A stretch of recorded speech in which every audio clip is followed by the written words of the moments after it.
தமிழகத்தை உலுக்கும் cash for job பேரூழலில் 1020 கோடி வரை லஞ்சம் நடந்திருக்கலாம் என இடி அதிர்ச்சி தகவலை அளித்துள்ளது. ரேட் கார்டு, பதவி வியாபாரம் இவை அனைத்தும் வெளிச்சத்துக்கு வந்த நிலையில் நேருவை நெருங்கும் விசாரணை அரசியலில் பரபரப்பை ஏற்படுத்தியுள்ளது.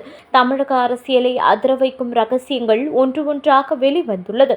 நகராட்சி நிர்வாகத்தில் நடந்திருக்கும் கேஷ் ஃபார் ஜாப் ஊழல் சாதாரண ஊழல் இல்லை. நிர்வாகத்தின் உள்ளே ஆழமாக பரவிய பேரளவு மோசடி. தொடர்ச்சியாக பல பதவிகளுக்கு நடந்த முறைகேடு பல வருடங்களாக அமைப்பாக ஓடிய ஒரு மாபெரும் network. Engineer, junior assistant, driver என எல்லா பதவிகளுக்கும் தனி ரேட் கார்டு இருந்துள்ளது என்பதை இடி நடத்திய ரெய்ட் மூலம் தெரிய வந்துள்ளது.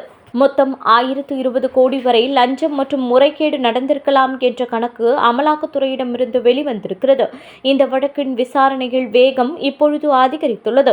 வினோத் செந்தில் கொடுத்துள்ள தகவல்கள், வங்கி பரிவர்த்தனைகள், பறிமுதல் செய்யப்பட்ட ஆவணங்கள் எல்லாம் சேர்ந்து பார்த்தால் இன்னும் பெரிய அதிகாரிகள், மேல்மட்ட முடிவெடுப்போர் இவர்களுக்கும் தொடர்பு இருக்கலாம் என்ற சந்தேகம் இடிவுக்கு வலுவடைந்துள்ளது. இதனால்தான் அந்த வழக்கு ஒரு பெரிய திருப்பத்தை எடுக்கப் போகும் சூழ்நிலை உருவாக்கியுள்ளது. தமிழ்நாடு டிஜிபிக்கு இடி மீண்டும் கடிதம் அனுப்பியிருக்கிறது.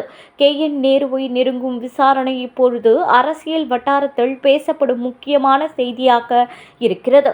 இந்த ஊழல் ஒரு துறை மட்டுமில்லாமல் முழு நகராட்சி நிர்வாகத்தையும் ஆட்டிப்படைக்கும் அளவுக்கு பெரிதாக உள்ளது.